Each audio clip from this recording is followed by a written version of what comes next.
Príncipes e Princesas. Eu sou Marcele Carelli. E eu sou o Berdan Gomes. E você está no Você Pode Mais Cast. Isso aí, parceiro. E aí, parceiro? E aí? Tudo bem? Tudo ótimo. Quanto tempo eu não te vejo?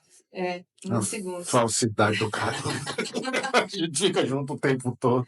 Exatamente. A gente está aqui no Você Pode Mais Cast, iniciando esse programa de hoje, trazendo para vocês um convidado especial. Mas antes de falar do nosso convidado, nós vamos falar dos nossos patrocinadores. Aliás, do nosso patrocinador, que é essa universidade linda, maravilhosa, que é a... Unopar, claro. Exatamente. Então, aqui na Unopar você não perde tempo, você já está. Estamos com matrículas abertas o tempo todo, e aqui na Unopar você pode se matricular conosco e fazer parte de um dos nossos cursos. São mais de 80 cursos superiores, mais de 1.200 pós-graduações, então não é possível que não tenha um curso e uma pós que você não precise, né, gente? Exatamente. Lembrando que nós estamos na nossa última captação para curso de enfermagem. Então, você que quer estudar no semipresencial, você ainda tem 90 dias para se matricular no curso de enfermagem. É a última oportunidade, a última chamada. É agora ou nunca. Agora ou nunca. Não deixe de nos seguir também. Meu Instagram é @berdan com H87. E o meu Marcele.unopar. E aí tá aí, ó, Marcele.unopar. Não deixe de seguir também as nossas redes sociais. Eu acho bonitinho quando você fala Marcele.unopar, que é Unopar até no nome. Não deixe de seguir também o Você Pode Mais Cast em todas as plataformas, porque é muito importante, né, Marcele? Exatamente. Siga, compartilha, gente. É importante para o crescimento da página da gente, do nosso Instagram, das nossas redes sociais, porque é um podcast regional aqui de Barra do Garças. Nós somos praticamente os pioneiros que criamos o podcast, né? E os únicos que ficaram também. Não, mas nós não podemos, não vamos entrar nessa celeuma, nessa polêmica. Estamos no mundo do mimimi, isso vai virar um mimimi. Por favor, haters, entrem em ação. Deixe virar um mimimi, é tudo que a gente precisa. Bem isso. Mas, enfim, vamos falar um pouquinho sobre o nosso convidado Severino Santos. Ele tem uma história linda de vida, uma trajetória maravilhosa. É nosso ex-secretário de Educação e atual vice-prefeito. E nesse momento que nós estamos gravando, o homem é prefeito, tá? Prefeito, o homem né? É prefeito. Ai, tá vendo? Mais importante é isso. Nós estamos chiques.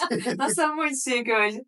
E ele tem uma trajetória linda e inspiradora. Espero que vocês prestem muita atenção no que ele vai falar, na trajetória de vida dele. Porque isso é muito importante para a gente ver onde a gente pode chegar com educação, com cultura, com esporte. Seja bem-vindo, Severino. Muito obrigado, Marcelo. Muito obrigado, Berdão. Eu que agradeço o convite sempre com vocês para a gente contar um pouco de história. Como eu falo, né? Quem tem história conta, quem não tem inventa. Aqui nós vamos contar a história, vamos falar a história verdadeira. Eu agradeço a vocês pela oportunidade. A oportunidade é nossa de poder te receber aqui. A gente estava aqui fora do ar já conversando, né, Marcelo? Já trocando figurinhas aqui. Exatamente. Eu tive que cortar, interromper, porque já estavam falando antes de temas que eu queria tanto que saísse no podcast. Mas vamos começar pelo começo? De onde você começou, né, Marcelo? Exatamente. De onde tudo começou, né? Eu sou Severino Santos, professor Severino. Eu sou natural de Correntina, na Bahia. Eu vim para o município de Piranhas com 3 anos de idade. Meu pai e família mudou para cá. A gente está ali desde... Eu estou com 57, então eu diria que o pai está ali desde até uns 52 anos. A gente está naquela região ali, na beira do Rio Macaco. Aqui no município de Piranhas tem um sítio até hoje tem esse sítio ali na região do Estaleiro, o seu Joanílio e a dona Benila. Então são meus pais, família de 8 irmãos, e eu saí da turma lá quando foi em 1986, eu tive que sair de lá para vir para Barra do Garças para estudar. E aí começou a trajetória, certo? Eu vim para cá em 86, o primeiro ano, no início de 87, me matriculei na escola Dom Bosco, estudei no Dom Bosco até março, onde as condições financeiras para comprar uniforme, material escolar, e não tive condições de seguir adiante, tive que retornar novamente para a roça. Mas a minha mãe tinha essa sede de querer um filho formado, e eu também tinha esse desejo, apesar de não ter tido tanto conhecimento que a gente tem hoje. O formado que não era fazer um curso superior, era terminar o 2º grau. Então, esse era o formado naquela época. Era terminar o ensino médio. Ensino médio, que eu teve o 2º grau. E eu tenho, e assim, às vezes a vida prega umas peças na gente que acho que Deus vai costurando, Marcelo, que você vai encontrando caminhos para fazer sentir a vida que você tem. Aí eu retornei em 87 para a roça, em 88, e a mãe falou, não, aqui você não vai ficar de jeito nenhum, você vai ter que voltar de novo. E a gente veio, aí só que eu já vim para estudar e trabalhar. Eu lembro que a saída do almoço foi ocasionada por um episódio, quando eu cheguei na escola na época, eu não me deixava entrar por causa do uniforme. E eu não tinha, hoje, é facilitado isso muito, por exemplo, Barra do Garça, a gente facilita isso nesses últimos 4 anos, nossas crianças têm uniforme, apesar de estar atrasada a entrega, devido consequências para a empresa fornecedora, mas não entrega agora no início de junho, mas nos últimos 4 anos nós entregamos o uniforme. Livro, uniforme, o pai tinha que comprar, você matriculava, já recebia uma lista, tinha que ir na papelaria e se virem com seus livros. E eu, infelizmente, não tinha condições de comprar, não. Pude comprar, a mãe não queria comprar.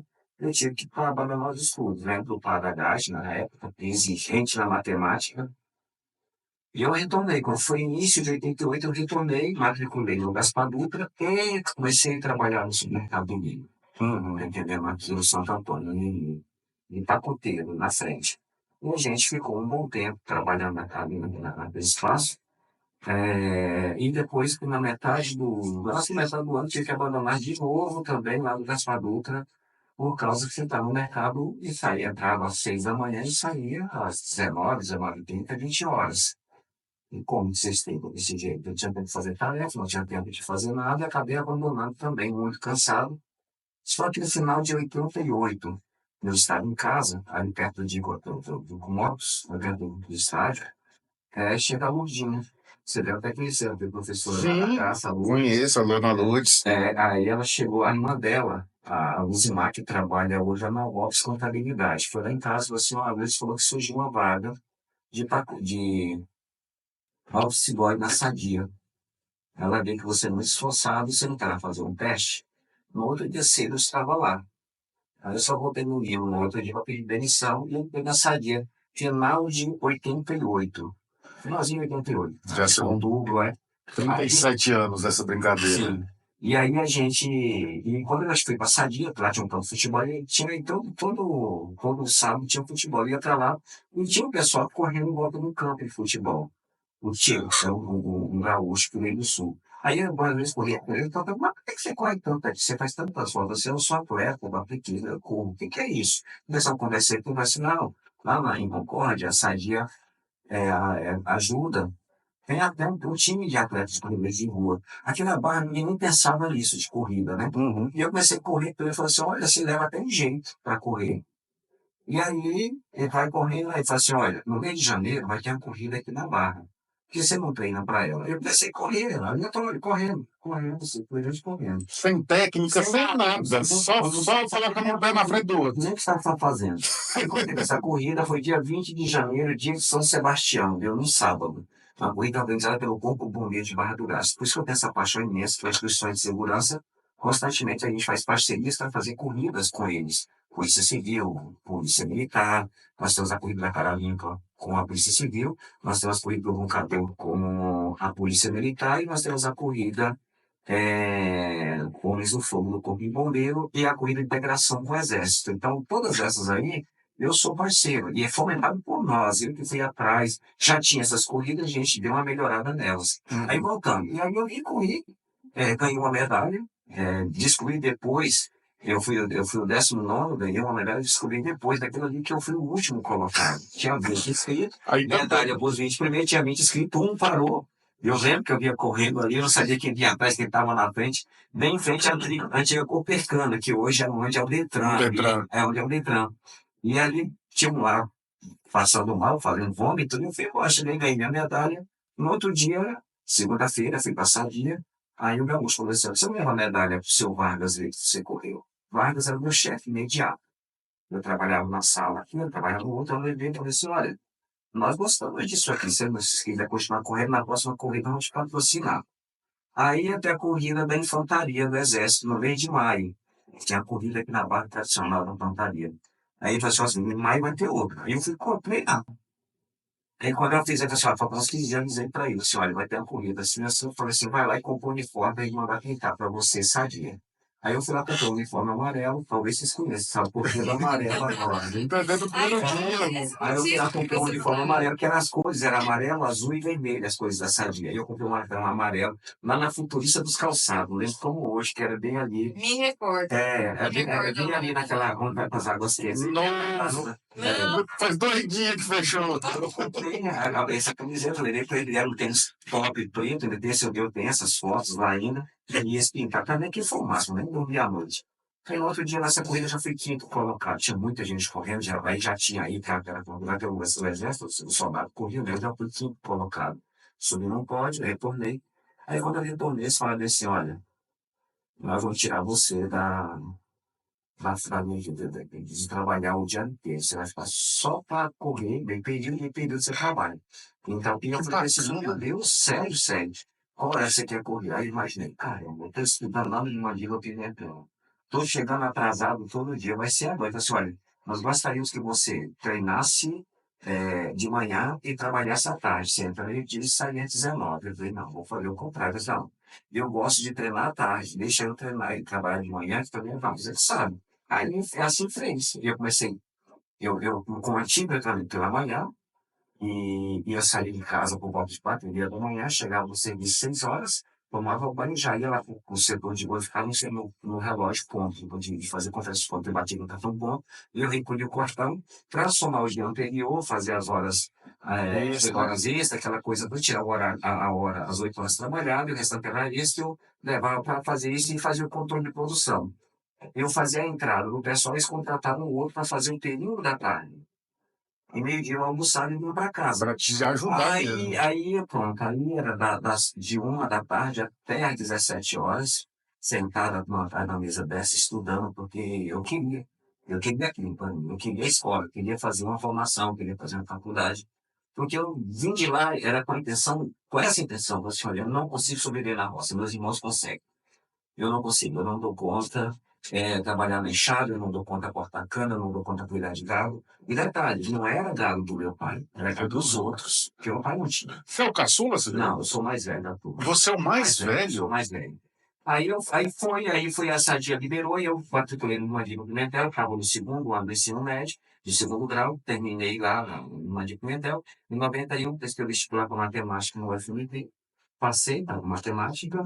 Eu já sei o que vem Mas daí. então, resumindo, o esporte surgiu na sua vida de forma aleatória. Aleatória, E ele né? veio para ajudar você a estudar. Sim, Porque sim. através do esporte, você diminuiu sua carga de trabalho, Trabalho. você pôde se dedicar mais ao Sim. estudo e ao esporte. Então é uma Sim. coisa que foi E- acontecendo. Mas sério, foi isso. E quanto mais eu via que resultado eu fizesse, mais tempo eu teria para me dedicar aos estudos. Então foi esse lado aí no qual assim, eu era muito dedicado no que eu fazia. Longe de tudo, longe de todos.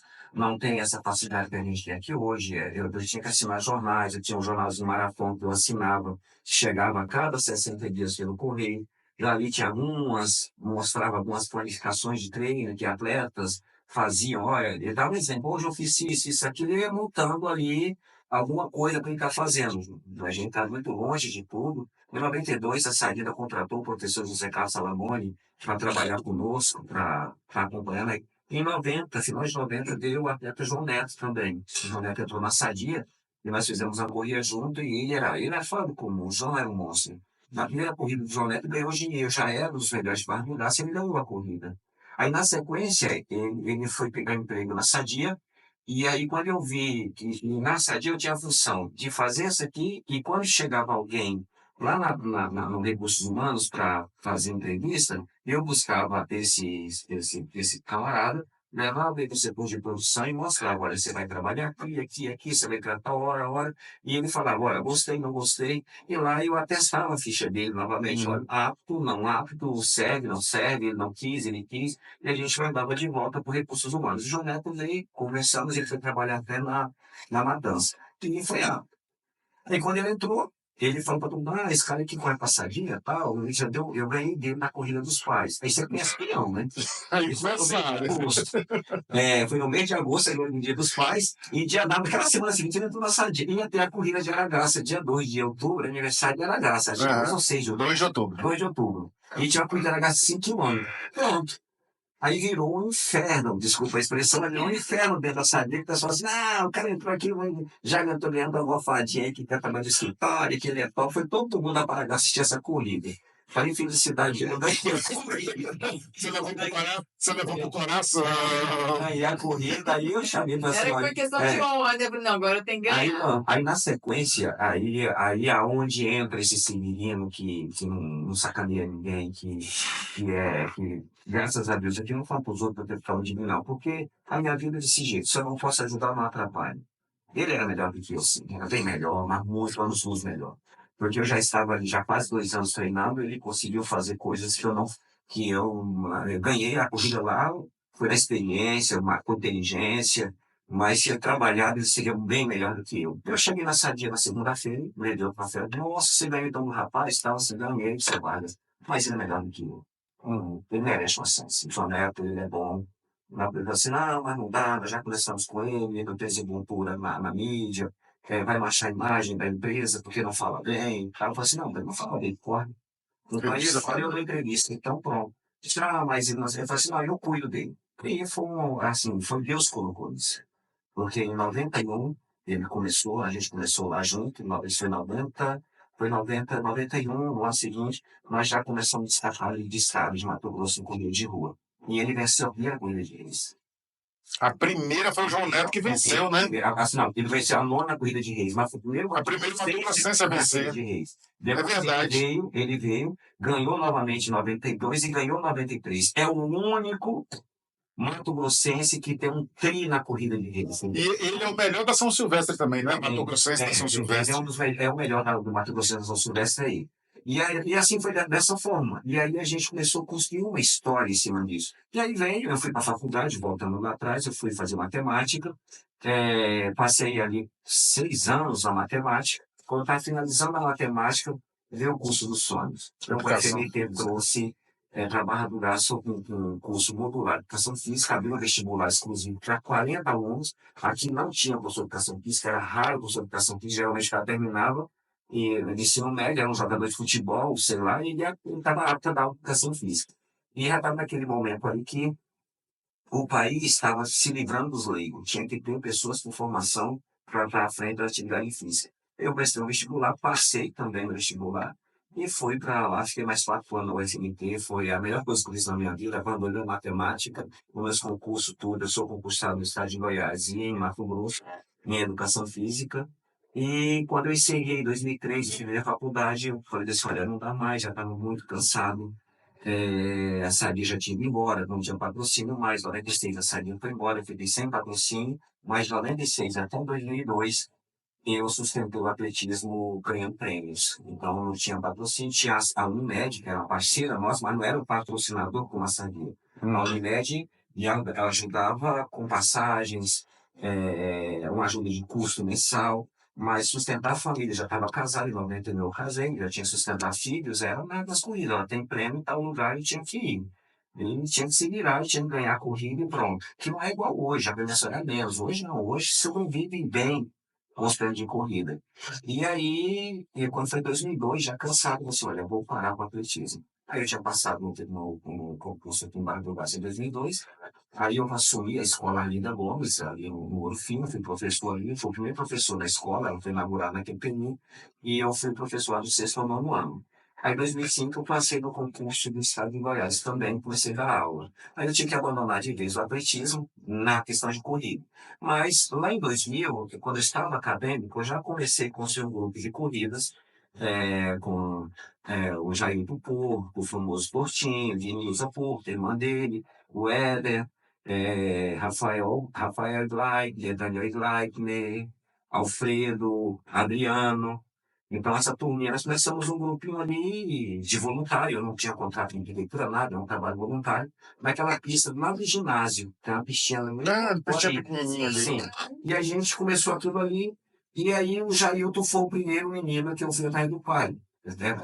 Não era essa coisa, monstro, atletismo, não. Mas assim, olha, eu vou pedir o pai para liberar ele. O Jailton é o do Vale do Sonho? Não, o Jailton hoje é policial civil lá em Juína. Ah, não, então não sei Ele quem é que é. O do empresário. do sonho é o professor Adenilson. Ademilson. Adenilson, eu confundi. Ademilson. E aí aí o pai dele foi pra lá, falou assim, não, esse menino tem que trabalhar, essa coisa de vagabundo aí não leva a lugar nenhum, não sei o que, mas ele falou assim, não, ele vai ficar lá em casa, ele vai morar comigo, eu vou cuidar. Ele disse, não, se não for comigo aqui em casa, tá liberado. Desse jeito, Que sem. loucura. Eu falei, desse então vambora. Ele foi, chegou lá, coloquei, matriculei no Marisa Mariana à tarde para estudar, fez a sexta série. Aí eu organizei que ele fosse para Rosa fazer um curso. Aquela Rosa, tinha uma Rosa aqui, tinha um curso de matemática, eu organizava o pessoal dava um curso, eu coloquei ele lá também e a gente começou ali. Mas Esse, é engraçado, antigamente tinha um preconceito, né? Que sim, atletismo não era trabalho, não era não, uma não era. profissão, né? Não, O que que você vai perguntar? O que que você faz da vida? Não, sou atleta. eu Não, só peraí. falei, calma, não faz sentido. Você não trabalha, não? Você só é Não, atleta? a gente escuta, ainda escuta isso hoje, menos, mas bem menos, graças a Deus, mas a gente escuta. O que acontece? Aí eu peguei, e quando foi 2003, quando eu passei, assumi o meu concurso, eu falei assim, não, eu não vou conseguir ficar longe disso, não. Não tem como expressar. Aí eu já comecei a pensar a ideia de montar um grupinho de corrida. Nós montamos desses meninos todos. Aí quando foi 2004, 2003, eu lembro que nós fomos para uma competição. Nós tínhamos um estadual de atletismo aqui, Mato Grosso? Campinápolis. Aqui, Campeonato. Campinápolis. Correndo com os Organizamos a índios. equipe, aquela coisa toda. Na hora de embarcar, não tem vaga no secretário de esporte da época. Não tem vaga, não tem como ir, esse treino não dá futuro, tal, ficamos fora. Aí no ano seguinte eu me organizei melhor, preparamos a equipe e nós fomos para Querência. Chegamos lá, classificamos 2 meninos para o estadual. No estadual, esses 2 meninos já foi bronze em Primavera do Leste. E lá eu conheci o Diamantino. Sim. Ele estava lá correndo, eu era atleta na época, um ano antes, ele tinha me conhecido, 2 anos antes, ele estava com 12 anos, eu estava encerrando a carreira, ele estava com 14. Ele me conheceu e falou assim, olha, você está treinando agora, eu queria tanto que você me treinasse, para ver você correndo, era seu fã, aquela coisa toda. E eu disse, olha, eu estou tentando montar um projeto em Barra do Garça, só não deixa ele na Barra, não. Ele falou assim, eu vou conversar com a minha mãe. Eu estadual, minha mãe estava lá, conversei com ela, tá, isso foi em setembro, outubro, ele estava aqui já. E ele foi o primeiro atleta nele. Ele e a Silvânia, minha esposa, foram os meus primeiros atletas, assim, que eu diria, de verdade mesmo, da casa de atleta. Nós tínhamos outros meninos, mas eles foram de verdade. Em 2005, ganhei a primeira medalha de ouro em competições nacionais em Brasília, e recorde com o Adenilson. Tá entendendo? Que é o Diamantino. Que é o exatamente. E a gente veio, e aí veio, daí pra cá, foi 2005 a primeira medalha, e hoje nós estamos com 92 medalhas em competições nacionais, e aí vai. Calma aí, vamos. Porque se a Meu gente... Deus, que história, Não, né? porque se a gente deixar, o Severino vai entrando assim, a gente precisa colocar uma linha do tempo no negócio aqui. Mas presta atenção, Marcelo. Eu vou te fazer uma pergunta, eu te conheço. Eu vou focar bem no seu olho, que eu te conheço. Eu vou fazer uma pergunta que eu sei do jeito que você vai responder, e de fazer a pergunta eu já estou ficando emocionado. Quantos filhos você tem? Eu digo que hoje, essa semana até postei um vídeo no Instagram, e igual menina assim, eu vou para minhas filhas. Tá é filha do coração. Tá no Instagram esse vídeo. A gente foi o nome dela sábado. E eu olhando aquilo e disse, não acredito no que eu tô vendo. Puta, eu tô indo aí pra já 25 anos como treinador. Já vi coisas absurdas, de linda, maravilhosa. Já vi, assisti, eu tenho 27 convocações para a seleção nacional. Acompanhei o Brasil em 27 competições internacionais. Doha, Dubai, Hong Kong, Macau, é, China, Nanjing na China, Singapura, Sydney, em toda a América do Sul. Então eu vivi momentos espetaculares na minha vida que eu acho que nenhum homem Barra do Garça ele vai viver isso. E eu vivi isso. E ver Tamires ali correndo, eu falei, meu Deus, como é que pode? E eu peguei o celular e gravei ela correndo. Eu não estava no script para carregar. Eu estava indo para casa da minha irmã no Bom Jardim, e ela tinha 8 quilômetros para fazer. Eu falei, filha, você vai, chegando naquele posto de gasolina do Bom Jardim, você desce, aquece, e a gente acaba de chegar até no sítio, que fica ali 3 quilômetros depois do Bom Jardim, você vai correndo. Na estrada de chão, gravando. E eu peguei e falei, eu vou gravar um vídeo. Coloquei, né? Fui colocando, tá dando a Tamires Lafone, ela atrás de um indígena, que ela é da Mucurá. E lá, e as minhas meninas chamam ela de, as minhas, 2 semanas atrás, no mercado, e ela junto com a gente, né? A minha pequenininha, a Vitória, a menina do mercado trabalhava, ela perguntou para ela assim, nossa, Vitória, Quem é essa menina bonita que tá com você? É minha irmãzinha do coração. Quer dizer, se é irmãzinha do coração, é filha do coração. É filho do coração, Bendão. Eu devo ter aí em torno dos mais de 1.000 filhos do coração.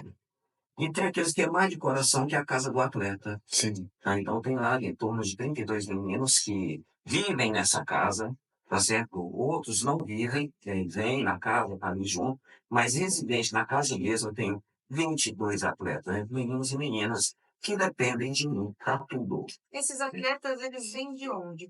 Como que surgiu a casa do atleta e como é feita essa seleção? Como que eles como que vocês fazem o acolhimento? Assim, mas sério, a casa do atleta surgiu com o Tortinho.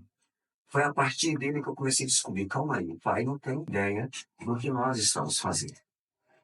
E se eu não criar, naquele tempo, o filho trabalhava. Não tinha esse negócio de pet, dessa coisa toda lá de por aí trabalhar até esse tempo. Lá não, você chegou lá com 12 anos, caixinha de sapato nas costas, carrinho de picolé, rua, pegar da escola, vender bolo, então tinha isso, né? Então, dificilmente, como o atletismo é um esporte de pobre, ele é o mundo da pobreza mesmo, como o futebol também tem sua raiz, na pobreza, eu vou dizer assim, se eu não criar um espaço aonde eu posso ter isso, não vai funcionar. Nós tínhamos um projeto macro, então, e nesse projeto macro chega todo mundo, até hoje. Então chegava todo mundo, tinha lá em torno de 50 crianças, nem todos ali vão ser atletas, tá certo? Do atletismo, pode dar um rumo. E nós criamos essa Casa do Atleta com a única finalidade, acolher crianças carentes com desajuste social ou financeiro, aonde o pai ou a mãe ou a família não tem condições de seguir na vida, na escola e no esporte. Exatamente. Também nós trouxemos para perto, é, alugamos uma casa, a primeira até 2015 era de aluguel, eu pagava o aluguel, meu salário, eu recebia o salário de professor, chegava, pagava o aluguel. Na primeira casa dos atletas, ela foi próxima a Cogal, depois nós mudamos lá para o bairro Jardim, é, ali próximo à Univar. É no setor universitário. Domingos, Mariana. A Univar, aquela terceirãozinha ali fica ali por um bom tempo que eu morava ali perto do lado da minha casa, eu locava uma casa, e eles ficavam ali. E no fundo de casa eu construí a minha água, tinha uma turma nessa minha água, eu abri um muro ali do lado, eles passavam para outra casa, nós fazíamos as refeições. Coisa de doido, isso aí não é. Eu não aconselho ninguém a fazer, tá entendendo? Eu falei, eu não quero saber se eu ia fazer. Se arrepende? Não, nunca de arrepender, não, mas não sei se eu Mas teria condições. eu acredito que essas suas boas ações, Sim, né, isso é uma caridade, né? sim, Ela é um propósito de vida sua, sim, seu também, que ajudou a chegar onde você chegou. sim, Porque você tem essa luz, você é iluminado, pelo sim, bem que você faz sim, pelos outros. Né? Então, tudo que sim. você faz, volta. Sim. Né? E aí, volto na Casa do Atleta, e aí a gente conseguiu montar essa Casa do Atleta. E igual vocês perguntaram, como é que faz a seleção? O primeiro, quem faz a seleção da Casa dos Atletas, assim, isso é meu. O planejamento semanal eu faço de todos os meus atletas.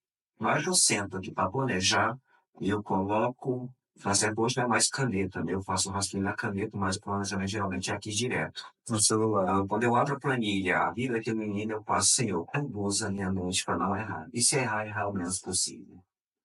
E acontece muito nessa seleção, assim, olha, eu tenho uma capacidade fora do comum que eu não sei explicar o porquê. Eu chego, quando eu entro na Vila Olímpica, ou numa competição que é importante fazer, que eu bato o olho e falo, meu pai, não acredito que estou vendo. Você consegue garimpar. Garimpar. Você pega o Jânio, por exemplo. O Jânio foi garimpadíssimo. Você pega o Jânio, que é o melhor atleta. Você conhece o Jânio. O Jânio estudou lá, é de Aragastas. Sim. E eu olho meu pai. Não é normal. O que que vai acontecer? Ninguém tá vendo e eu vejo. Então, assim, e quando eu retorno para casa, tá certo? Aí começa uma voz interior. Você vai deixar Manuel Soares nessa aldeia daqui, tá 200 quilômetros daqui, vai deixar morrer isso? Você não vai buscar? Não, não vai você, mas eu já tô lá atrás, se eu quero. Tá entendendo? Vem, busco, trago para casa. E dificilmente a gente erra. Mas o que é o errar para você, Severino? Eu nunca erro. Na verdade, eu nunca erro. Mas o errar, tipo assim, olha, não fui campeão brasileiro, por exemplo, no campo esportivo, dia que eu errei. Tá certo? Eu só não fui campeão brasileiro, não consegui medalha, não avançou, mas eu não erro no fazer o homem. no devolver para o pai melhor do que quando chegou no nosso projeto. Tá certo? Eu sempre falo nas nossas entrevistas, a Casa do Atleta hoje tem 20 anos, fez ontem 21 anos de existência.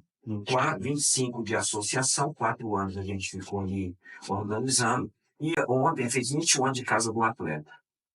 Tá certo? E nós fizemos, nessa história desses 21 anos de Casa do Atleta e 25 anos de projeto, passou milhares de pessoas lá na Casa do Atleta, de atletas, de outros que só foi lá para compor um período e foi embora, mas aqueles que teve ligação direto conosco, e na sua grande maioria, 80% que passaram na Casa dos Atletas, nós temos 92 medalhas de ouro em competições nacionais, 6 recordes nacionais de jogos escolares e um sul-americano, com José Nilton Cunha, e nós temos também 62 medalhas de ouro em competições internacionais, 3 participações em Jogos Olímpicos da Juventude, que é o segundo maior evento pós-Olimpíadas de adulto, nem o futebol supera, o Copa do Mundo supera, na quantidade de países que lá participam. É em torno de 206 países que participam desses jogos. Nós tivemos em Singapura, com José Yu, no 5º lugar. Nós tivemos com Ana Carolina e Nanjing, na China, um 11º lugar, e um 8º lugar, 9º lugar, com Lucas Pinho em Buenos Aires, na Argentina, em 2018. Infelizmente, a menina que eu escolhi para 2022 foi campeã brasileira, campeã sul-americana, aí veio pandemia, e daí não deu certo, acabou não virando, ia ser em Londres, na Inglaterra, não conseguimos emplacar, não conseguimos fazer o índice, e eu fiquei doente esse período também, então tudo contribuiu. Eu peguei Covid, fiquei muito mal no período, e acabou a gente em 2022 não repetindo o que nós ia fazer, mas para 2026 eu já tenho já do ano que vem, e eu acredito que a Daragaça também, que ele chega. Então, é um moleque muito bom, Richard, e eu estou apostando muito nisso, que ele será o menino que volta a levar a Barra do Garça e a nossa região para os Jogos Olímpicos. Então, nós temos 72 medalhas de competições internacionais, tudo isso eu falei para vocês. Mas o mais importante de tudo isso, que ao longo desses 25 anos de projeto, 103 meninos com formação superior que nós demos para meninos que por lá passaram. E 80% deles residiam na Casa dos Atletas. Você pega o Adenilson, que você colocou, né? O famoso Diamantino, foi o primeiro medalhista nosso, está no projeto até hoje. Ele chegou no projeto no 14 e está com 27 anos, 37 anos de idade.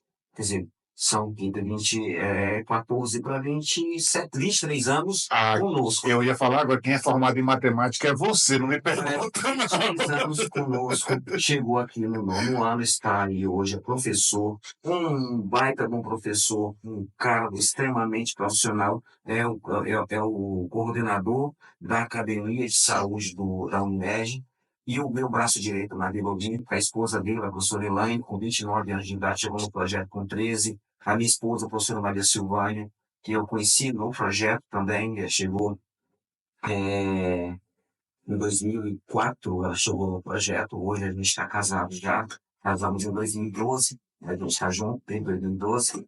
E aí vai. Então, assim, é uma história que me completa, que me realiza, que fala assim, ó, vale a pena a gente estar fazendo, porque você pega, vamos usar aqui o Jânio, por exemplo, eu conheço a realidade de Jânio, conheço a realidade de Aragaça, eu conheço quantos meninos, eu fui professor lá, eu estou afastado agora dele de política, mas quantas crianças eu não perdi, não foi por crime, não foi por nada não, eu perdi por cemitério mesmo, morreram antes do tempo, são meninos bons.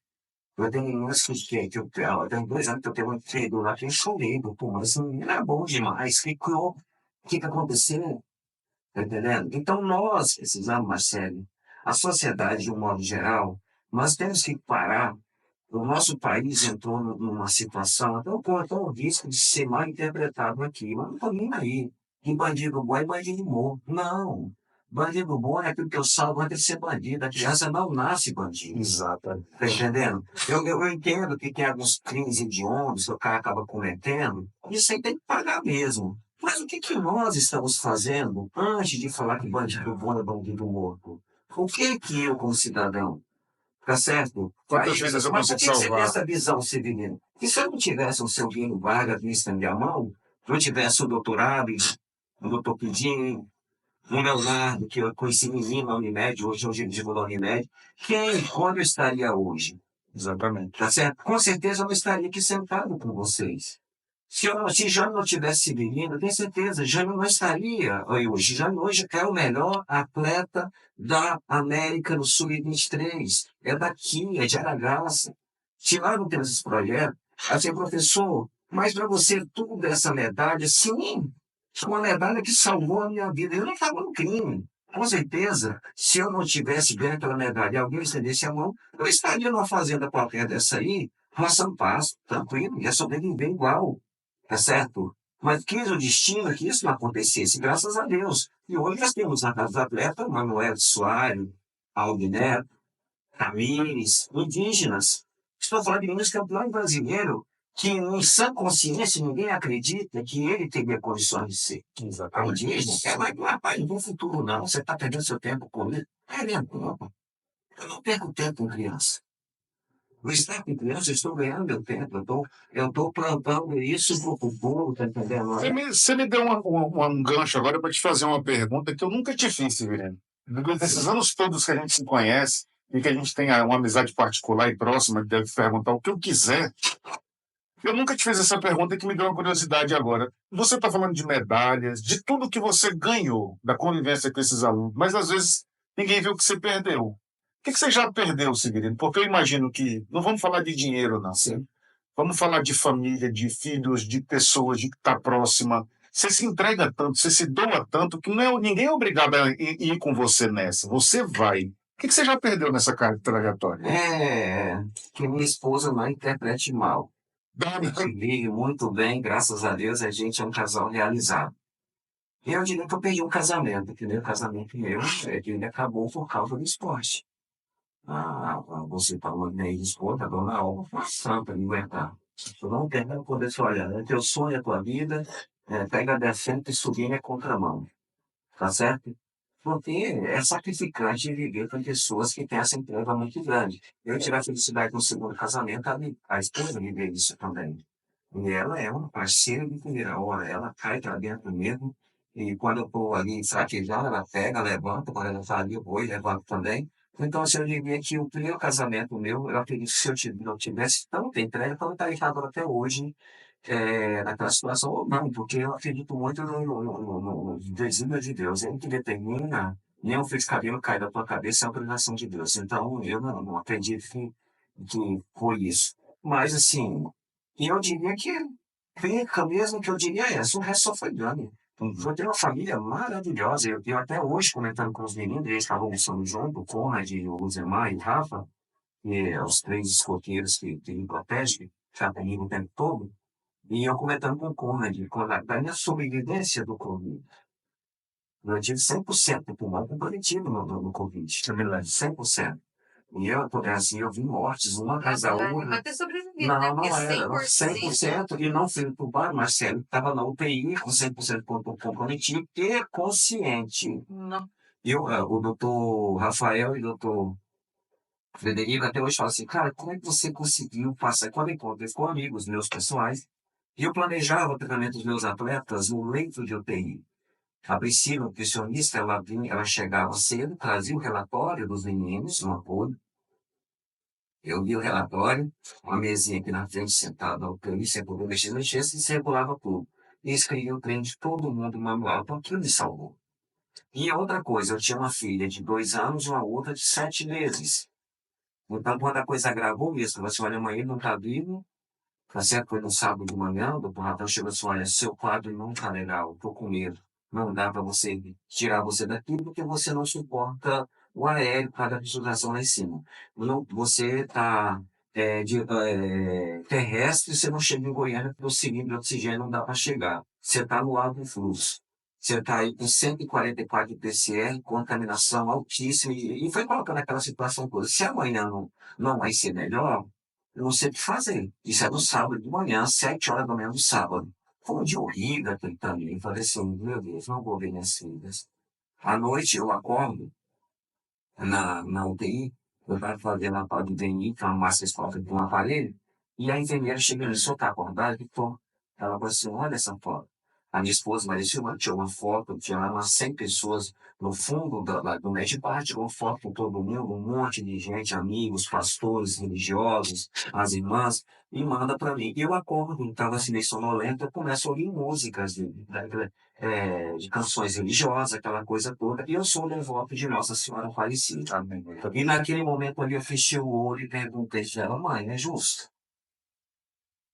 Criei tanto ilusão, eu não vou ver minhas filhas crescerem, quem vai cuidar delas? E comecei essa conversa travada. E eu tenho essa conversa com Deus constantemente. Quando a coisa aperta, é com Ele que eu chego e bato a real. Vamos sentar aqui, precisamos conversar. Eu sou daqueles, eu sou meio assim, meio que Davi. Davi pecava pra caramba, mas ele era muito sério com Deus. Quando ele sentar para conversar, Deus o escutava e resolvia os isso problemas aí. dele. Então eu acho que é assim que a coisa funciona. E eu, claro, comecei a questionar. E pedi, me dê mais uma chance, deixa eu criar meus filhos. Dê para mim essa possibilidade. É assim, e comecei a fazer essa oração e do nada eu senti um impacto no corpo, um fogo que entrava, que vinha da testa até aqui na região pubiana, e era calor, o fogo estava me queimando. E eu desmaiei. Eu estava sozinho na UTI, todo mundo entubado, e eu desmaiei. No outro dia cedo, quando o enfermeiro chega, eu já vejo que eu estou de outra roupa, tá entendendo? Trocou as roupas de cama, ué, o que aconteceu aqui? Então, me chamou, falou, professor, você não deu trabalho essa noite, você não imagina. Aconteceu alguma coisa aqui que aí não consegui entender, que você suava, mas você trocava sua de roupa 3 vezes. O senhor tá bem? Tô bem. Então eu vim colher o sangue seu para saber o que está acontecendo. Porque assim, todo dia de manhã você me colher sangue para o plantão receber, para dar informação para a família, se você melhorou ou não melhorou, porque era taxado no sangue essas condições. Quando ele veio trazer, aí ele levou, meia hora depois ele veio, falou assim, professor, eu acho que eu errei a veia. O exame deu todo alterado. Eu entrei em desespero, porque o doutor Rafael falou assim, olha, se você não melhorar, de onde tem uma pequena dor, como eu não sabemos o que fazer. Vamos ter que tirar você daqui. Aí eu já comecei a ficar incomodado. Falei, pai amado, não pode ser. Aí ele colheu o sangue e foi. Aí já veio o doutor Rafael e o doutor Frederico. Eles podem afirmar isso para vocês.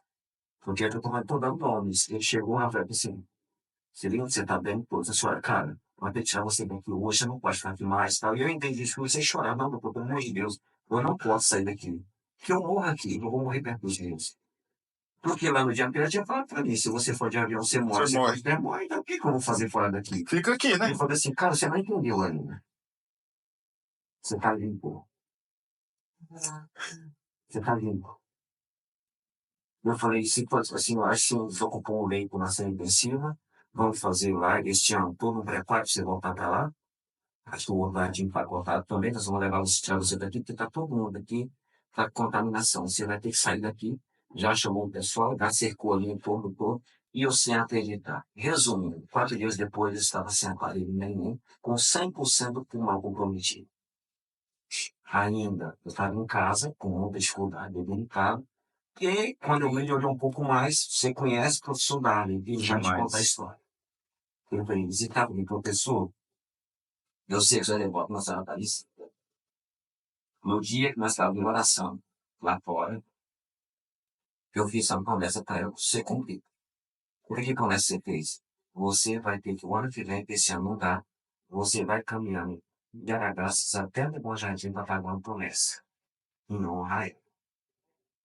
Eu falei, tranquilo, mais vamos. Mas eu quero iniciar. Falei para ele, uma pessoa assim, mas eu quero iniciar. Isso era início de setembro para 12 de outubro. Você Eu estava com saí. 100% do pulmão comprometido. Eu pensei sempre pensando quando eu fiz essa graça. E não foi, eu fui. E aí, quando foi no dia 12, assim, da Aragaça, meia-noite, ponto, eu saí da Praia de Aragaças e cheguei por volta de 5h30 da manhã. Lá, gastei uns 39 quilômetros, 5 horas e meia, quase 6 horas. E assim, e o mais interessante, Marcelo, que eu não sei o porquê, mas tinha uma força que me fazia sair de perto do grupo que estava comigo. Estava aí, minha sogra, minha esposa, fazendo suporte de Batedor, carro, né? as crianças pequenas, batedor, um monte de gente na BR. E eu, eu já fui correndo um pouquinho, andava um pouco, fui desviando um pouco d'água, não consigo acompanhar. Mas assim, quando chegou naquele posto de gasolina para frente, eu estava sozinho. E quando chegou aquela rampa, eu lembro como agora, o sol estava começando a sair, eu subi aquilo lá, e eu comecei a sentir presença. Cara, assim, não dá para mensurar o que era aquilo. Uma sensação que eu arrepiava o tempo todo, parece que eu estava vigiado. Sabe quando você assiste um terror, você tá ali, acabou de assistir outro terror, você tem que ir no banheiro, tá tudo escuro? Mais ou menos aquela sensação, mas não era de medo. Era uma sensação prazerosa de estar ali. De E amor. eu escutava, eu não tinha voz, mas eu escutava aqui dentro. Filho, você não está sozinho. E foi mais ou menos 3 quilômetros, mais ou menos, assim, de êxtase até chegar lá para cumprir aquela missão. Então, assim, quando você pergunta para mim, teve percas? Não, só tive ganhos. Tá certo? Porque hoje eu sou muito amigo da minha esposa, tenho 5 filhos de sangue maravilhosos. A Beatriz, que é policial da Força de Operações Especiais em Cuiabá, nunca imaginava que Bia fosse ser polícia, que ela é zumbeira de primeira linha, tá entendendo? Uma menina linda, maravilhosa. O Lucas, advogado. Advogado. Luísa Paula, você tem uma ideia. Deus me deu minha filha. Assim, sua filha Luísa Paula faz esporte? Faz. Foi vice-campeã sul-americana no handebol, morando em Barra do Garças. Já viu isso? Aqui nós temos um bom time de handebol, mas não tem tradição. Nunca foi nem campeão de jogos escolares. É Já foi verdade. campeões regionais. Mas vira ela jogando fora num torneio em Anápolis. E o técnico, que é de Sorriso, que vê ela jogando, a convocou para a seleção e foi vice-campeã no Chile. Não, no Chile não. Na Argentina, em Mendoza, na Argentina. Olha que coincidência maravilhosa. A minha primeira seleção fora do país foi em 2012, em Mendoza, na Argentina. E minha filha foi vice-campeã sul-americana lá. Lá eu fui campeão também no 800 metros com a Ana Carolina e no 3.000 metros com o Wilton Vinícius. Tá entendendo? Então, assim, são coincidências que, na verdade, não são coincidências. É Deus que fala assim, tá vendo? É fácil? Fácil? Não, mas eu tô aqui. Tá certo? E dentro da Casa dos Atletas tem várias histórias que quando eu conto ninguém acredita. E eu dou nomes. Uma delas, por exemplo, um dia eu estou saindo para ir trabalhar na Aragaça, com a Alda, você conhece a diretora Alda, né? E a Silvânia chega assim, meu anjo, a carne da Casa dos Atletas só dá para o almoço. E aí você olha que você tem 14 meninos para alimentar. Comendo, né? Eu desço a ponte, chego lá, atravessando a ponte, eu começo a conversar com ele. Chamei para conversa. E aí, parceiro? Senhor, você sabe, são seus filhos. Se essa casa fechar, você já sabe o destino de todo mundo. Né? O senhor pesa mais do que eu. Eu não dou conta. Tá pesado. Nós estamos achando saída. E que saída, Brenda? Não tem Não saída. tinha Não tem saída. E chega, eu tô dando aula, a Alda chega lá em mim, fala assim, menino, tem um telefone pra você, pode te ligar. Tá lá na sala, eu fui lá. Alô, então fala, que é Silvani, gerente da capa.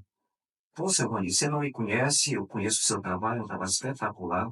Seguimos hoje de manhã, por volta de 6h30, 7 horas da manhã, a gente estava tratando aquele bois na fazenda, e do nada o boi quebrou uma pata. E a gente vai ter que sacrificar esse boi. Você não quer vir buscar de 16 arroba para casa dos atletas, não? É Deus, não é Deus? Como é que explica, Marcelo? Tá certo? É Deus. É Deus. Ah, mas Deus puniu alguém? Não, Não. talvez tenha acontecido desse jeito, mas Deus colocou no coração desse homem, liga, quebrou aqui, liga, tem um cara lá que tá precisando, e vai lá. E assim foi o tempo todo. Então, assim, a gente hoje, eu agradeço a Deus por tudo. A gente o esporte molda a vida, muda a rota, muda o destino, porque eu vivi isso, e eu vivo. Por que eu estou nisso? Porque eu acredito que o mundo, eu já vi mudanças. Eu já vi menino que eu buscar na boca de fumo e virar homem. Hoje é pai de família. Não vou citar nomes que fica chato pra caramba. Meninos que estavam na competição e tinha que optar. Ou você aborta teu filho, ou você não fica aqui. Então eu encerro minha carreira e vou pra casa de volta e vou tocar de gente. Entendeu a essência? Isso sabe o que é? É comum eu pegar meninos que aqui formaram, que não viraram atleta, mas ontem eu pegar fotos. Eles correndo e escrever só isso. Igual a Ana Carolina fez lá em Livramento, uma das melhores atletas que eu já tive. Não viu atleta, sonhava que ela fosse atleta. Quando ela chegamos de na China, ela com 18 anos, nunca pensou, eu não quero isso pra mim. Eu vou sair do cante, eu vou embora pra casa da minha mãe, eu vou. Não, filha, você não vai. Não, eu vou. Não, você não vai. Não, você não vai correr mais. Você vai embora depois do curso superior. Você vai formar. Ficou mais 4 anos aqui, eu sustentei, mantive, fez um curso superior. Hoje está aula no Quilombo, Mata Cavalo, lá perto de Livramento. E ele postou uma foto. Agradecido a Deus pela minha primeira convocação para dirigir a seleção mato-grossense. Vai ser Como é que você pede? uma E aí, um dia dele pegou uma foto aqui, quando ela era acadêmica, e postou assim, ele correndo com um monte de menina atrás dela, ela escreveu lá, simplesmente devolvendo. que é o lema que eu coloco para meus meninos. Tudo que vocês ganharem aqui, se der a oportunidade de devolver, devolva. Tá certo? É assim. Ó, Você tá engasgada? O que foi, comadre? Que você engasgou aí?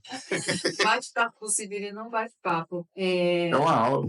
É uma aula, é um filme. Né? É. Um filme, uma trajetória linda, porque eu penso em fazer pergunta, mas você vai falando e a gente vai bebendo as palavras e você fica vendo que a sua história é linda e que muitas coisas eu não tinha parado para pensar e é para repetir mesmo que o esporte ele salva vidas mesmo, né? E é um esporte, ele tira da pobreza. E se a gente tivesse mais políticas públicas esportivas que tirassem essas crianças, né, deixassem elas, dessem uma alternativa, a gente teria uma realidade bem diferente, Sim, né? sim. E outra coisa, isso aí eu vou fazer várias, porque você vai colocar todas já de uma vez. Em relação a... Eu queria saber, eu acho que você deve ter muito controle emocional. Sim. Isso deve ser do esporte. Sim, é do esporte também. Porque você foi acometido por 100% do seu pulmão. Isso aí, um médico começa a falar para você. Eu já vi meu pai falar assim, você tá assim, assim, assim, o coração já começa a bater, você já morre do coração. É.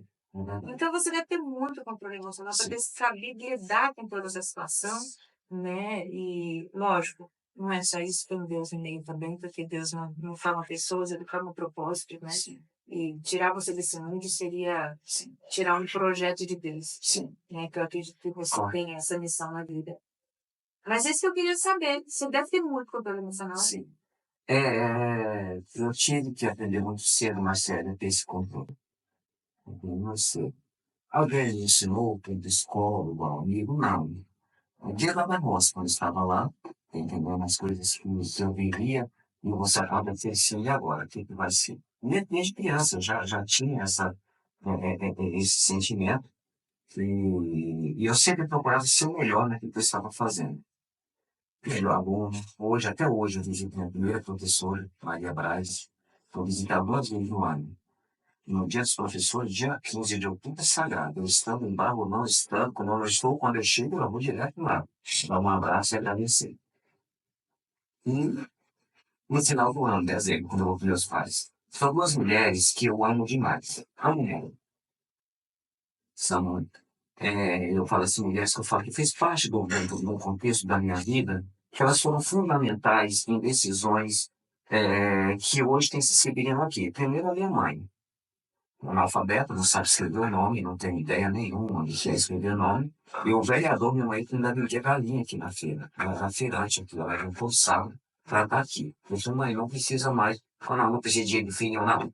Não era questão de dinheiro, não, era essa idade, a senhora já está aí, a senhora está com 82 anos, eu estava com 75 anos na época, e quanto ao próprio, eu falei, olha, vai ser tudo pelo tempo dela, acabou parando.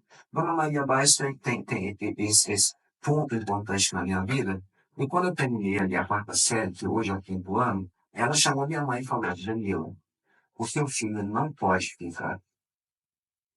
O Sil é muito bom. O Sil é fora da média. O meu apelido lá com meus pais, meus amigos lá, além das piranhas, é Sil. Mas o Sil não pode ficar aqui. Você tem que estudar. E eu lembro como hoje, que eu estava com a minha mãe no ensinamento das aulas, ela olhou em 1978, 79, 79. Final de 78, início de 79. Final de 78, dezembro de 78. Então, assim, ela chegou em casa e falou, João, eu tenho que conversar com você. E aqui eu pego, sentou aqui, só. Nós temos que tirar o Severino daqui. Dona Maria falou que você tem que estudar e não pode ficar aqui, não. Tu não pode trabalhar de vaqueiro para os outros, não. Na época eu estava de 11 para 12 anos de idade. E foi assim que aconteceu. Aí eu tive a primeira experiência de sair de casa. Eu tinha um campo de futebol em frente à minha casa, na roça, longe de tudo. E meu pai me pegou e colocou lá em Braslândia, em Brasília, quando tinha onde eu não podia tocar fora. E eu falei assim, gente, e que se eu voltar, minha mãe quer que eu estude. Isso aqui é deixar de estudar. Oh, meu Deus, que sofrimento. Foram, assim, foi dias terríveis, terríveis, terríveis. E eu tive que manter firme para não desistir, porque eu ia, assim, estudar. Aí chegou um ponto que eu tinha que ir embora, a minha tia não deu para ficar, eu tive que ficar outros rumos. Cheguei para a cidade, para o estaleiro, já tem 16, faz 17 anos, sem ter que concluir os estudos. E foi o desafio, nós contamos no começo de vir para cá, Então, toda vez que eu ia deitar dormir, eu pensava, como que vai ser minha vida daqui a um tempo? Até hoje, se você perguntar assim, menino, como é que vai ser para você amanhã? Eu já estou pensando, o que que eu vou fazer? O que vai ter? Então, assim, são cheias de nuances a minha vida e de situações que aparecem, que graças a Deus se encaixa, vai resolvendo aqui, resolve ali. Eu estudo muito, eu leio muito, eu procuro muito estar atualizado. Ser treinador da seleção brasileira, ter os melhores atletas de meio fundo de fundo aqui. Ele não vem de graça, não cai do céu. Tem que Então, ser. assim, Deus age na sua vida muito. Muito. Toda hora ele está agindo. Mas para isso é necessário você saber aplicar isso. Tá certo? E Deus abriu de tal forma que você sair dali. Assim, você dormindo, você saiu como? Porque essa parte eu pulei com vocês. No 7 de setembro, eu louco para assistir o desfile militar, mas trabalhando no mínimo. E eu fui, não fui. Eu cheguei no gerente na época, falei assim, olha, aqui tá assim, não, não tem como, até amanhã meio-dia vocês vão embora, vocês vão trabalhar amanhã, beleza. Então não vai, não tem, tinha que trabalhar. Lembro que até hoje, se qualquer mensagem que constar hoje, você vai ver ali pro pessoal descarrega também, Uhum. que vem do Ceará de Goiânia, Ceasa de Goiânia, Ceasa. sabe?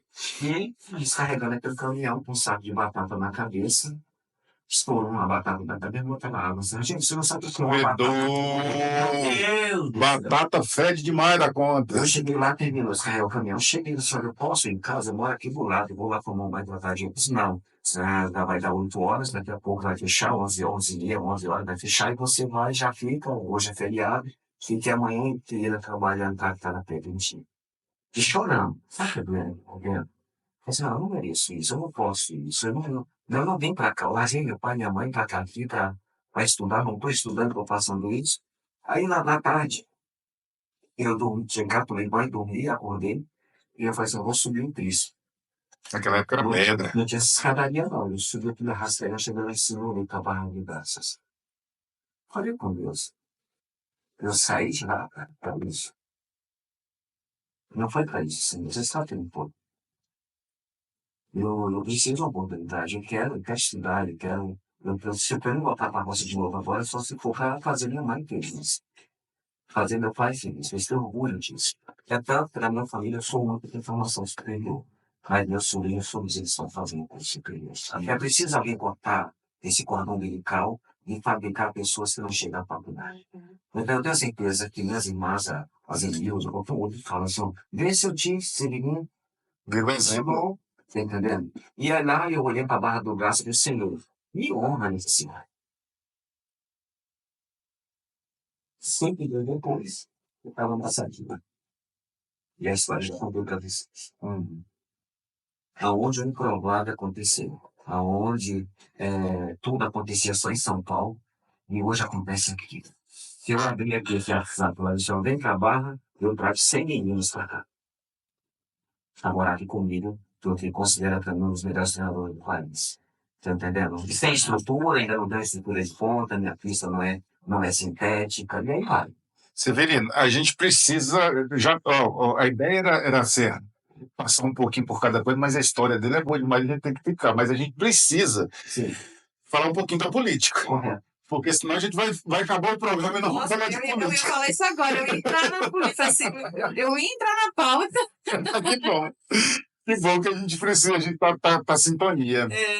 Porque a gente precisa falar um pouquinho da política. Você que foi candidato a vereador, perdeu uma eleição, insistiu, ganhou uma eleição, insistiu, ganhou uma outra eleição, insistiu, virou vice-prefeito, insistiu, é vice-prefeito de novo.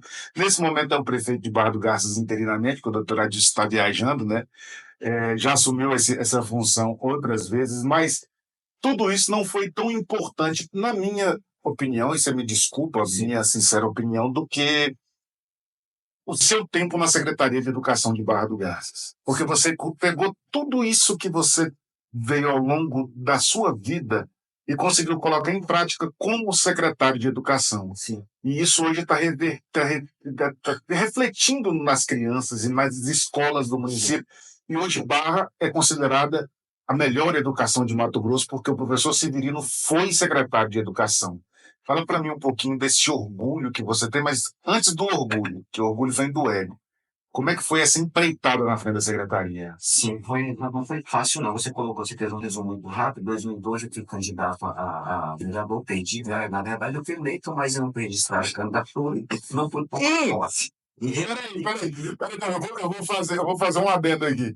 Uma das maiores sacanagens que tem é você, o cara tem número, tem santinho, tem tudo, aí o partido não registrou ele não, para outro ganhar.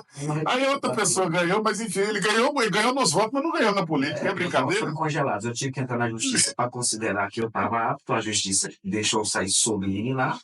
Fui fazer a campanha para subliminar. Tive 636 votos, uma votação expressiva. Ninguém apostava que eu fosse essa votação e eu tive. Eu fui eleito, mas não pude assumir. Pronto, ficou fora. E aí, quando foi na seguinte, aí eu cuidei de perto, né? Eu dei uma revoltada nos primeiros 3 meses, você quer matar todo mundo de raiva. Nossa, com toda razão. E aí, primeiro passou isso, assim, não, mas a culpa foi minha, eu tenho que cuidar. E aí, na seguinte, aí eu já vim, um desespero total, porque todo mundo fala que em Barra do Garça, quem não tem dinheiro não elege, não é verdade, elege sim. Elege sim. Elege. E aí eu vim no Fundo do Sul, acho que o terceiro mais votado na época, 997 votos, 996 votos, vinha para uma reeleição a vereador, e o ministro Fábio esteve aqui em Barra do Garça, na época senador, em 2018, olha, você vai ter que ser candidato a prefeito. É verdade. Você vai ter que ser candidato a prefeito, a cidade polo, o partido quer, você tem um bom nome. E eu fazia, Deus me livre, não tem dinheiro, não tem grupo, não tem aquilo, não dá para ir não. E quando eu senti que a pressão ia ser grande, eu e o vereador Guinha fomos até o doutor Adilson, doutor, o senhor vai vir, vou. Vem PSB e tal, conversamos ele vir conosco, ele veio candidato, aí você já conhece mesmo da história, né? Na verdade, a princípio eu não vinha candidato a vice, doutor Adilson. Você era candidato a vereador, até o último dia. Até o último dia. Nas convenções me chamaram, olha, infelizmente vai ter que ser você o candidato a... Infelizmente, não, felizmente, né? Você vai ser o candidato a vice do Adilson. Eu fui relutante. Acabei vindo, porque senão a gente poderia perder a eleição, haveria essa possibilidade. Os números indicavam para isso. E aí foi um outro convencimento de convencer Maria Silvânia, minha esposa, a ficar no meu lugar para não perder essa votação que eu tinha para o meu grupo de vereadores fazer vereador. Então, pronto, eu saía lá, a expectativa era entre 200 e 500 votos, ela veio... Detalhe, Maria Silvânia barrigando o tamanho do mundo, grávida. Fez campanha, mas ajudou a eleger o Pedro Filho na época, elegeu o vereador Guinho, o Pedro Filho. Aí a gente veio, ganhamos a eleição, né? E aí o doutor Adilson me vai e me convida, disse, olha, precisa que você assuma a educação. Aí é onde entra uma pergunta que vocês estavam falando. E eu chamo o doutor Adilson para conversar. O que o senhor quer para a educação de Barra do Garças? Eu não gosto de faz de conta. Então, isso aqui isso aí já ficou claro aqui hoje, eu faz de conta para mim, eu faço esporte por fazer. Não, eu não faço esporte por fazer, eu preciso de resultados.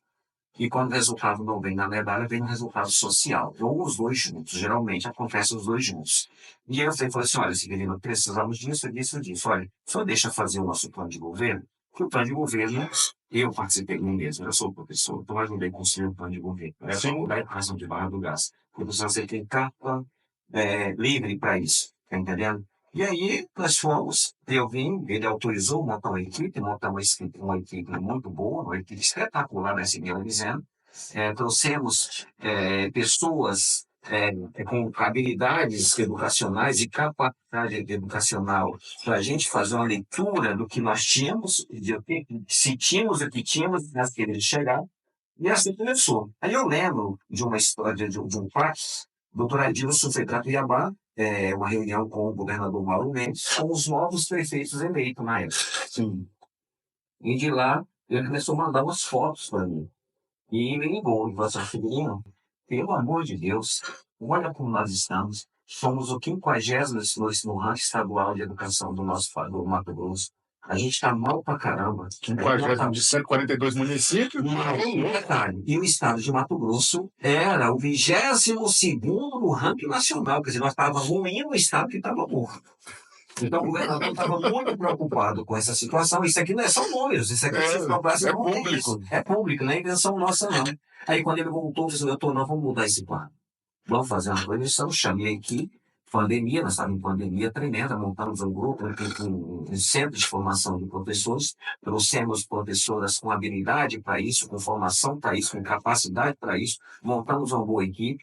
Passou a pandemia em 22, já fizemos uma avaliação de 6.000 alunos. Como eu vim da matemática, dados para mim é fantástico. Chega na mesa, eu sei bem bonitinho aquilo ali.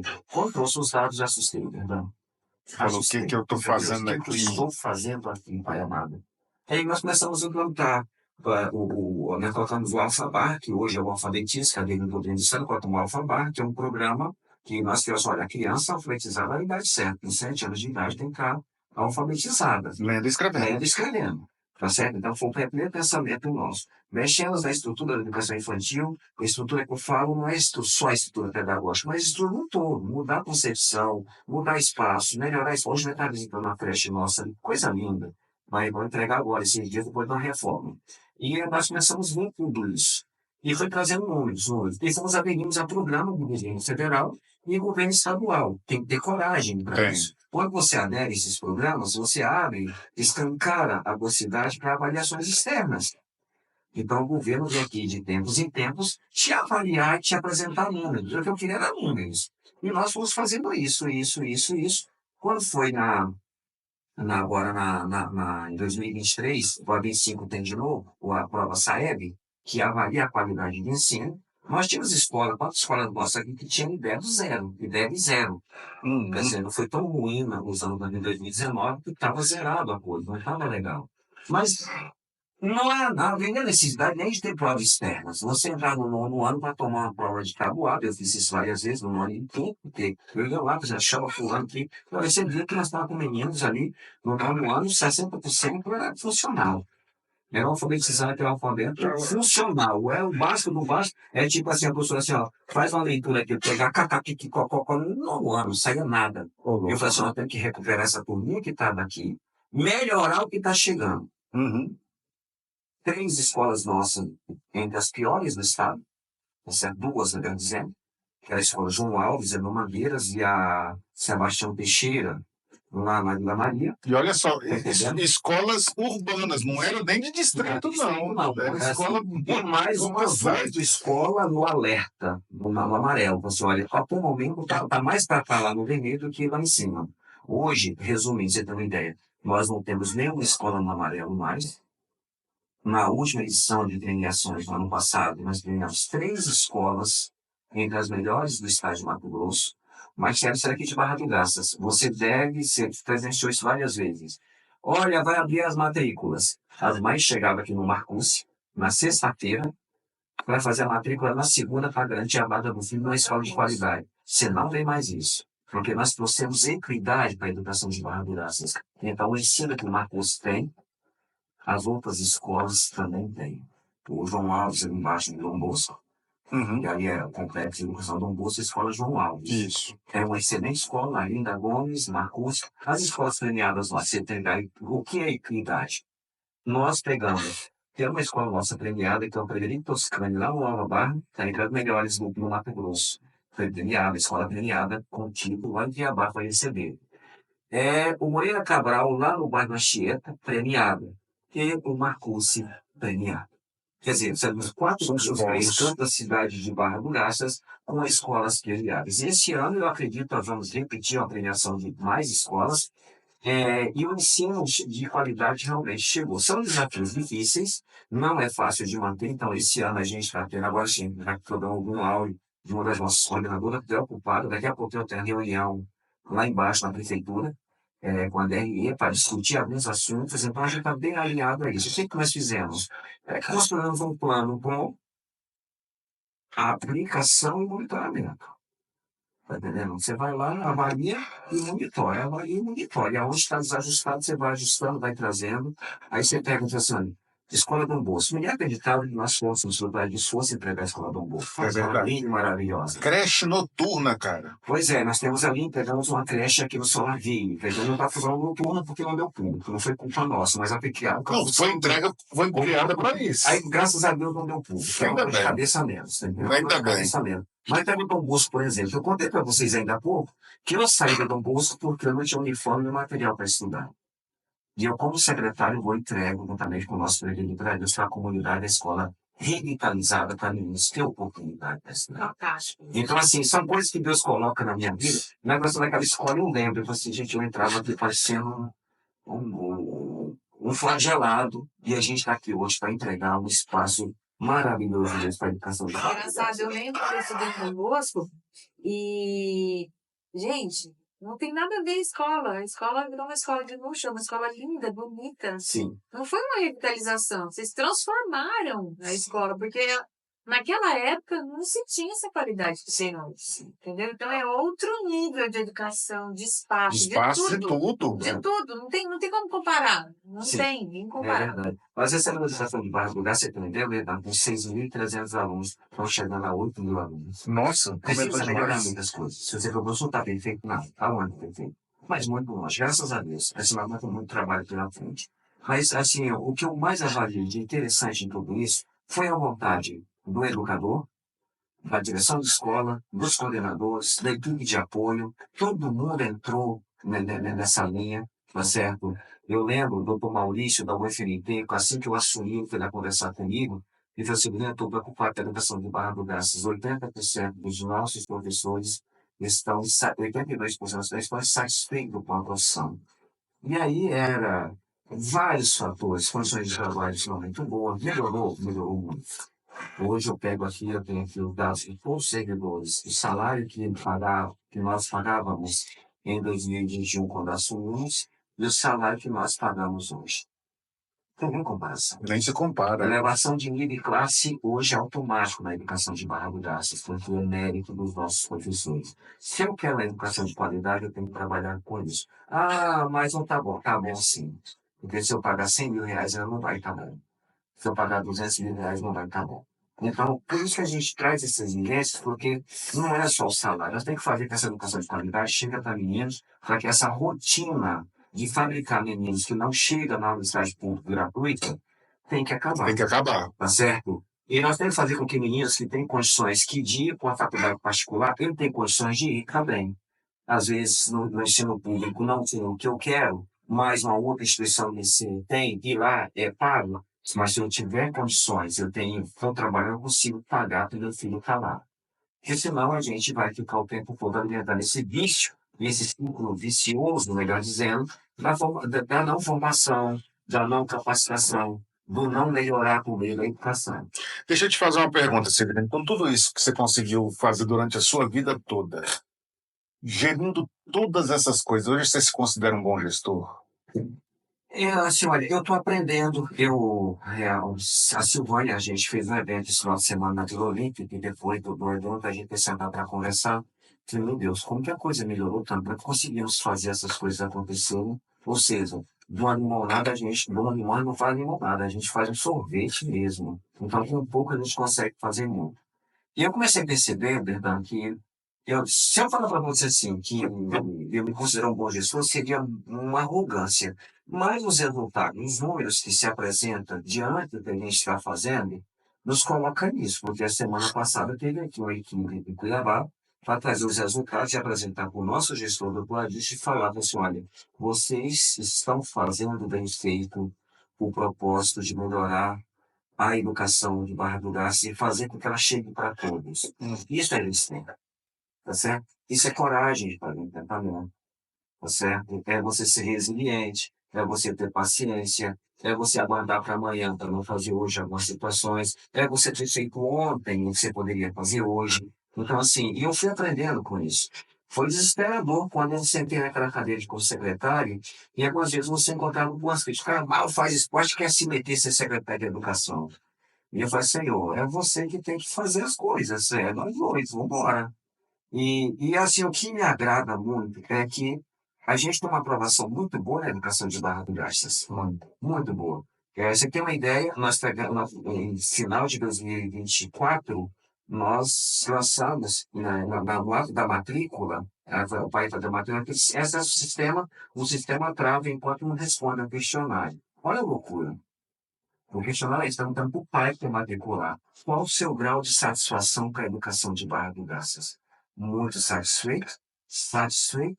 Pouco satisfeito? Ou nada satisfeito? É loucura mesmo. 76% muito satisfeito com a educação de Barra do Garças. 20,9% satisfeito, ou seja, 96,9%, tá entendendo? 96,9%.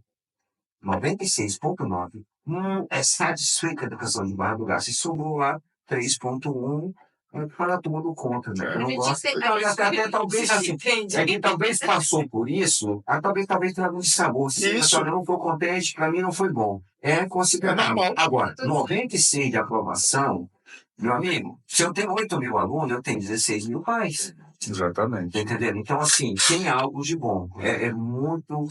O pai está falando, eu estou feliz, eu estou satisfeito com isso. E aqui é mais que me encanta. Né, Luzimar? A gente está andando na rua, fala assim, para a pessoa seguir o menino. Se eu for lá na minha escola, eu visito todas as minhas escolas. Eu aqui na escola. Visito constantemente toda a escola. Entro nos quintos anos, no quinto, no nono ano, para fazer palestra, para falar isso. Deixa eu falar uma coisa para você que talvez você nem saiba. Eu tenho uma amiga que ela tem 2 filhos. Os 2 filhos dela estudavam em escola particular. Ela é professora concursada da Prefeitura de Barra do Gás. E os 2 filhos dela estudavam em escola particular. Há 3 anos, ou mais um pouco, talvez 4, ela tirou os filhos dela da escola particular e trouxe para o município, porque ela disse que a qualidade da educação do município não perde em nada para particular e que ela estava perdendo dinheiro deixando o filho na escola particular, já que o município oferecia tudo que a escola particular oferece e ainda com o melhor, que ela tinha mais voz no município. Ou seja, os pais estão fazendo o inverso, tirando do particular. E ela é professora, ou seja, ela está dentro do sistema, entendendo como o sistema funciona, vendo acontecer e tirou os filhos dela da escola particular. Isso deve ser muito gratificante, Sim, né? sim. E desesperador, né? Às vezes assim, eu fico criticando, tá fechando escola em Barra do Garça. O município não fechou uma escola, nenhuma. Nós abrimos o Dom Bosco, 400 alunos, tá hoje. Essa escola aqui, aqui pra cima, do São João Batista, São João Batista. a antiga escola cívica militar, ela desceu lá pro Cristiano Cortes, e aqui ficou fechado. Eu fui no governo do estado, com a autorização do Buraguiço, solicitei do nosso secretário de Estado, Cancelado Porto, olha, eu quero aquele espaço. Tem uma escola aqui de 220 alunos com a quase 400 e alguma coisa aqui em cima. Nós aumentando, dobrando essa vaga. Nós inauguramos a escola Jô, lá no Solar Guilherme, que seria a creche noturna também. Não deu público, então hoje está lá. Mais 300 crianças. Essa semana, do Plano só a licitação de mais uma creche lá no Nova Barra. Tá, que estava parada, já há mais de 10 anos parada, consegui trabalhar soltar agora. Dom Júlia Selva, estava abandonado as traças, quando nós assumimos um espaço, coisa no bolso, para drogados, aquela coisa toda. Nós fomos no governo de estado, com a autorização do nosso prefeito, conseguimos fazer uma troca, damos um terreno para o estado lá ali próximo ao anel viário, o estado construiu uma escola lá e eles deram o Dom Júlia Selva para a gente. Estamos aqui agora em dezembro, entregamos uma escola espetacular ali no bairro Campinas, a escola estava abandonada, ela foi demolida por ele, está sendo reconstruída novamente. E em qualquer momento deve sair também a licitação da Escola Jardim dos Inteiros, que é uma escola do governo do estado de Mato Grosso, para amigos, alunos, piscina, quadra coberta, vocacionado ao esporte lá na grande Vila Maria, na região da Vila Maria, São José, Nova Barra, com a escola atrativa para o esporte, deve já nascer círculo militar, já deve nascer escola militar, para atender aquela demanda ali para cima, os pais vão ter que trazer os filhos aqui para baixo. Mas vai ser uma escola militar mais gerida, o recurso e construção pelo município de Barra do Garças. Então, é isso. Então, eu acredito que isso sim é gestão. É você pensar na frente. E hoje eu estou com muita dificuldade de vaga. Nós estamos com muita dificuldade nessa também, muita fila de espera. Os motivos são N motivos. Migração da escola particular para a escola pública. Migração de alunos das cidades vizinhas vir estudar no nosso município. Também é um dos pontos lá da detecção. Está em torno aí de 12%. Tá certo? Já dá uma escola praticamente isso aí. Então, assim, são vários fatores que fazem que você, não está tendo vaga, tem pai bravo, nervoso, não vai, não tem vaga, não tem vaga. Não, isso está crescendo muito. Então, nós estamos ampliando, estamos buscando construir mais escolas, e essa qualidade, esse toque de qualidade na educação no ensino do Barra do Garça, ele veio em boa hora, ajudou muito, mas ao mesmo tempo ele é preocupante, porque a coisa incha, e aí a gente tem que aprender a gerir com isso. Fica igual a saúde, atende todo mundo e só tem recurso para os daqui. E nem para os daqui tem. Enfim, estamos chegando nos momentos finais, eu preciso fazer uma pergunta, e eu acho que essa vai ser muito interessante. Que, diante de toda a sua trajetória de vida, né, eu queria que você, como atual prefeito né, depois de toda essa trajetória, o que diria para aquele empacotador lá do Nilo? Não perca teus sonhos. Se você acredita, vai. Mas eu diria mais longe um pouco. E eu estou preocupado. Eu estive no 9º ano semana passada. E os 500 anos estão somando muito quando você pergunta para a criança se você quer ser o quê quando crescer. Eu quero ser policial, está na ponta da língua. Eu quero ser veterinário, eu quero ser médico, eu quero ser professor. No 9º ano eu fico um pouco preocupado. O que você quer ser? Ah, qualquer coisa, professor. Ou seja, a minha preocupação é dentro do 5º até o 9º ano. O que está acontecendo? Por que estão perdendo a esperança? Então, assim, esse questionamento do Marcelo tem que perguntar para mim como gestor, como homem público, como vice-prefeito e agora prefeito, o que eu estou fazendo para esses sonhos não morrerem? Então, essa pergunta eu fiz para mim lá atrás, voltando para uma escola junto com o Gemar, nós vamos reinventar essas crianças precisam sonhar. Se elas perderem o sonho, quem vai perder nosso sonho somos nós. Quem vai cuidar da gente? Tá certo? Eu já estou com 57 anos. Tá certo? Então, o Gemar já está com 55. Então, quem vai cuidar da gente? Então, a gente conversa muito sobre isso. Então, assim, eu estou com essa preocupação. E isso alerta para um outro sentido. Quantos jovens no nosso município, no nosso estado, no nosso país estão tirando a vida? Baseado em quê? Aí todo mundo acha um jeito de colocar. Perca de perspectiva. Você olha para um lado para o outro e a família não ajuda muito. Que boa parte desses meninos, a família é a primeira a falar para pensar, você não tem infância, não tem futuro, você não tem isso. Então eu peço aos pais, pelo amor de Deus, se no seio da família hoje, onde seu filho está, ele está ali com entre 12, 13, 14 anos, está de reação do mundo, normal. Quem nunca aprontou com 12 anos? Eu lá na roça quebrava a perna de frango com estilingue com 12 anos, apanhava da minha mãe para danar, porque a gente era, graças a Deus não tinha maconha para fumar, né? Então a gente tinha que fazer outras tripulias, tá certo? E aqui, se você senta o pé no teu filho, quem vai acolher? Exatamente. Tá entendendo? Ele vai cair no braço de alguém. Então, assim, essa é a preocupação que eu tenho hoje. A igreja, a escola, a família, o poder público de um todo tem que criar mecanismo, precisa criar mecanismo para que a gente avance. E a preocupação maior é que a família está esperando muito da igreja, da escola e do poder público, e muitas vezes ela atrapalha. Claro, que eu não estou generalizando. Mas, numa turma que você entra, que tem lá 35 alunos, tá certo? E 80% deles estão nessas condições, tem algo errado acontecendo. Tem algo errado acontecendo no nosso mundo, no nosso país, e que liga o alerta que os pais têm que estar atentos.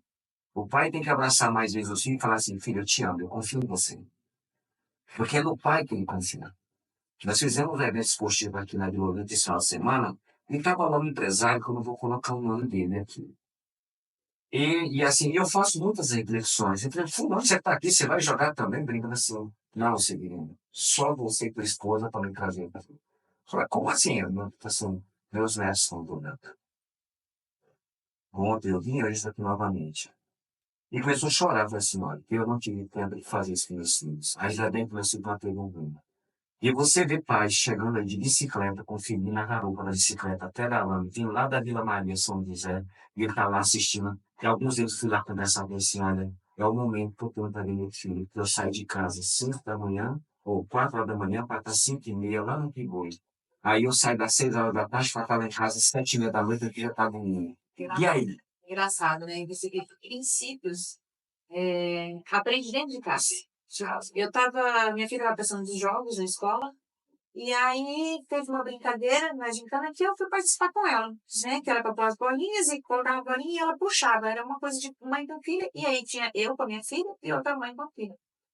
Só que eu estava fazendo corretamente. A outra equipe pegava a bolinha do fora e colocava para a menina ganhar. E a gente fez tudo bonitinho e a outra burlando o sistema. Sim. No final, Infelizmente, isso a minha filha olhou e ficou tão frustrada, porque ela queria ganhar, estava fazendo tudo certo. Aí eu vim, abracei minha filha e falei, filha, tá tudo bem, você venceu, nós você vencemos. foi honrada. A É, gente não tem culpa dos outros não terem preciso, mas nós temos. sim, Mas é sabe isso. que você venceu. E eu falei alto para a outra mãe ouvir. Você tem princípio. Aí a outra olhou, me abaixou a cabeça. Não tem o que falar Assim, mais. o que você espera? Quando você Seus ensina pais, errado. se você ensina errado. Hoje a gente tem isso na escola muito, a gente percebe, às vezes, eu lembro numa época, qualquer fato acontecesse que você viu minha mãe fosse chamada na escola, eu podia preparar. Eu ia apanhando antes de chegar na escola. Preparar. Mesmo se eu estivesse certo, eu estava errado, só de entrar na escola que eu vi. Então, eu não tinha mãe. Hoje, ao contrário, o filho está errado, a mãe vai na escola, em Mato Grosso, teve 2 episódios agora de estado horrível. E a mãe foi lá e bateu na professora e estava errada.